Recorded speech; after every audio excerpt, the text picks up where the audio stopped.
It started with a moment so sudden and terrifying that time itself seemed to hesitate.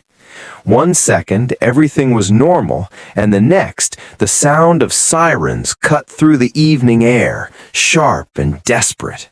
Red and blue lights flashed against the walls of our quiet neighborhood, reflecting off identical houses and perfectly trimmed hedges, the kind of place where nothing ever went wrong, or so we were told. My wife was inside, struggling to breathe through pain that wasn't supposed to come yet. Panic filled every corner of the house. The call for help had already been made. The ambulance was on its way. Relief should have followed. But instead, something unthinkable happened. The emergency vehicle slowed, then stopped.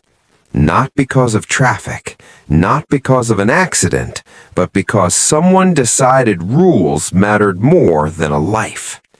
That was the moment everything changed, and the part no one could have predicted was how far one HOA member would go to enforce her authority, even when it meant standing between an ambulance and my pregnant wife. What followed didn't just tear our peace apart, it exposed the rot beneath an entire community. And once it was exposed, there was no going back. Before all of this, our life in the neighborhood was quiet, predictable, comfortable in the way only planned communities can be. Same lawns, same fences, same expectations. We moved there believing the rules existed to keep things orderly, fair, and safe. I worked long hours. My wife focused on preparing for the baby. Evenings were calm. Walks were peaceful. Neighbors waved but rarely lingered. The HOA was present but distant at first.